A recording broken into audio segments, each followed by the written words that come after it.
Hola, un saludo desde el proyecto Áreas Protegidas y Paz, que tiene la intención de mejorar la gestión de las áreas protegidas y la gobernanza territorial, abordando las causas de la deforestación y la degradación en Colombia.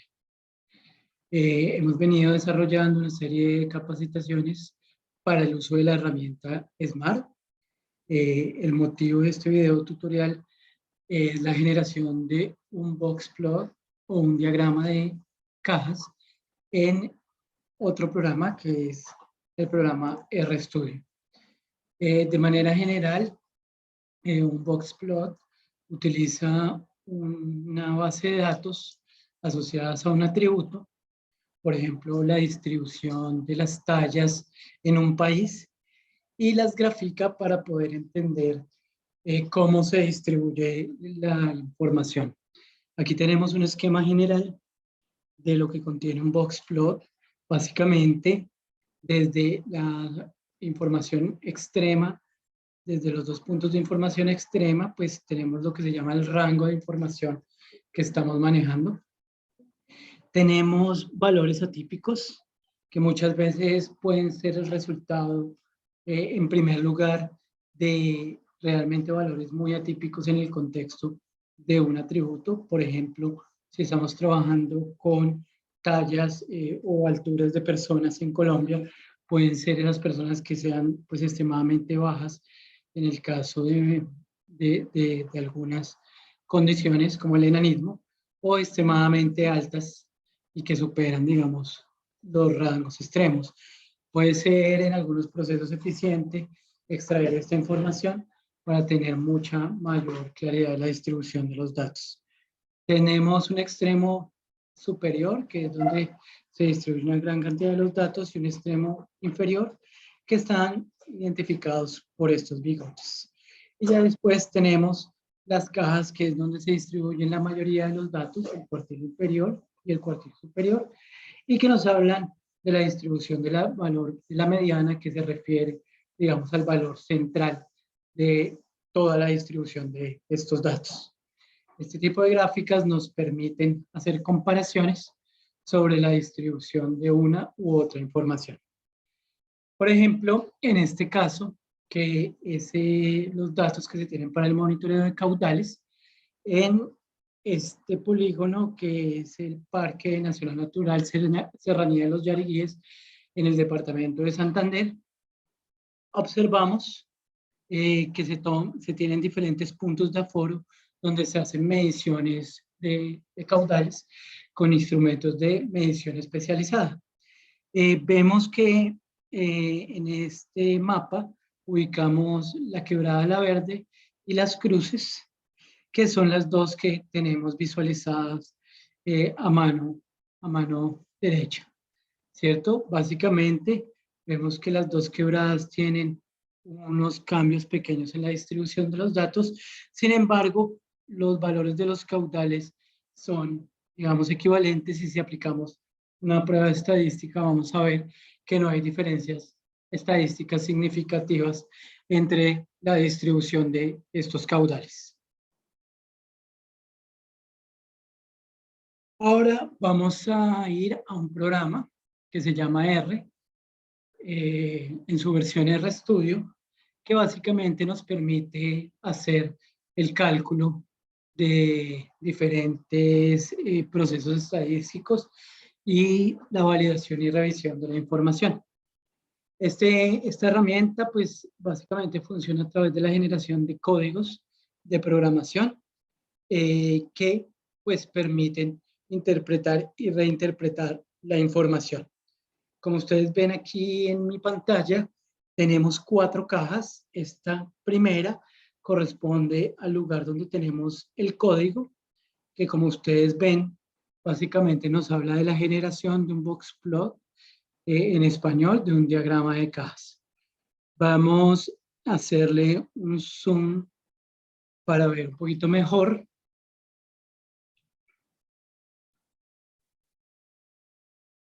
La información que allí tenemos.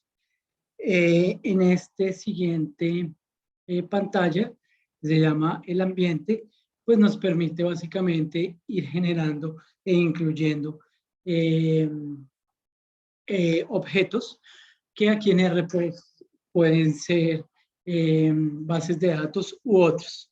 Aquí en la consola vamos viendo los resultados del proceso y en este componente final pues podemos ver los archivos con los que contamos, las gráficas que vamos haciendo, los diferentes paquetes con los que hemos venido instalando para hacer uno u otro análisis, tener ayudas sobre uno u otro comando y bueno, ya la visión de observadores.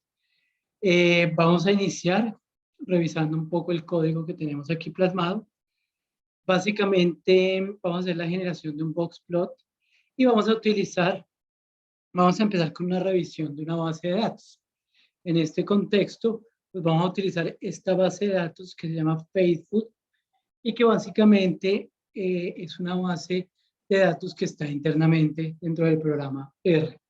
Nos paramos sobre el Faithful y sobre la base de datos y lo ejecutamos aquí con el comando run, que básicamente nos corre la información. Aquí en nuestra consola se genera una visualización de los datos y, por ejemplo, adicionando el signo de interrogación antes de la palabra, lo corremos aquí en nuestro panel en la perspectiva de ayudas, nos da la información sobre el proceso. Entonces, básicamente nos dice que All Faithful Glacier Data se refiere a que se tiene una secuencia de datos de un glaciar. Aquí nos da la descripción, nos habla que la base de datos contiene el tiempo de espera entre erupciones. Vamos a ver un poco acá.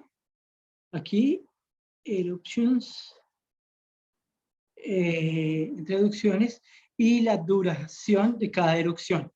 Entonces, básicamente, el primer componente es el tiempo de duración de la información, que esto me imagino, bueno, no, de la claridad de las unidades de medidas, lo podemos consultar aquí en la base de datos. Miren aquí donde dice 1, erupción number, básicamente nos dice que es el tiempo de minutos entre cada erupción. Y aquí donde dice waiting, el número de minutos que se espera. El primero erupción es el tiempo de duración de la erupción y el segundo de waiting es el tiempo que se toma entre una erupción y otra. Esto básicamente contiene esta base de datos.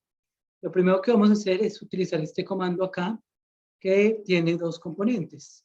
Este primero, la base de datos, y tiene este signo, que es equivalente al signo igual. Esto nos quiere decir que vamos a crear una base de datos con esta información. Entonces, lo seleccionamos, lo ejecutamos y básicamente observamos aquí en el ambiente que hizo la creación de la base de datos, que la podemos revisar en función de la base de la información que tenemos acá.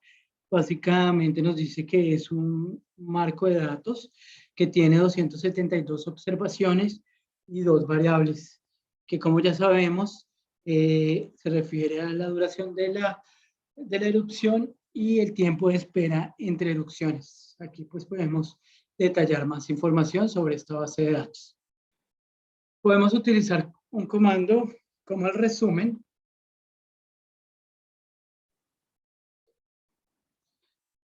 Bueno, y vamos aquí en el summary, que básicamente nos da un resumen de lo que contiene la base de datos. Aquí en la parte de nuestra consola aparece, digamos, este resumen. Básicamente nos divide las dos variables que tenemos, erupciones y tiempo de espera, y nos da la información mínima, el primer cuantil, la mediana, la media de la información para cada una de las bases de datos, el tercer cuartil y el valor máximo. También podemos utilizar este comando, view, lo ejecutamos y nos permite ver la base de datos ya en un data frame o marco de datos en nuestro aplicativo. Volvemos aquí a nuestro código y lo primero que vamos a hacer es graficar, hacer un histograma parándonos sobre el comando, ejecutándolo, del comportamiento de las erupciones, la frecuencia de las erupciones y los tiempos de las erupciones. Vemos que básicamente las erupciones más comunes están cerca de los 4 a 5 segundos. Podemos adicionar alguna otra información. Vamos a adicionar ya, digamos, en la descripción de la columna que esta base de datos equivale a erupciones. Y vamos a generar un boxplot. El comando es este, sencillo, boxplot. De nuestra base de datos 1, vamos a tomar la columna erupciones para la generación del boxplot de interés. Y aquí básicamente vemos cómo se genera el boxplot, hablándonos del comportamiento de los tiempos de duración de las erupciones en este glacial. Podemos aquí, donde dice zoom, hacer un zoom, un acercamiento al boxplot y podemos agregar otros elementos al boxplot, ¿cierto? Y esto lo hacemos utilizando las comas. Aquí está la información que teníamos arriba. Le decimos que para la base de datos 1, la columna espera, vamos a agregar algunos componentes y adicionar colores, digamos, en cuanto a la distribución de los datos, en este caso rojo, y vamos a ponerle los nombres de la base de datos, bien sea de erupciones y espera. Pues estos dos boxplots no son comparables, ya que tenemos diferentes tipos de datos que tienen diferentes comportamientos. Uno, recuerden el tiempo de duración de una erupción y el otro, el espacio entre una erupción y otra, ¿cierto? Si tuviéramos dos tipos de datos equivalentes, como por ejemplo los caudales en una cuenca y en otra cuenca, podríamos hacer la comparación. Y finalmente, con este comando que dice título, vamos a adicionar el título a la gráfica que nos va a permitir, digamos, la presentación de nuestros resultados.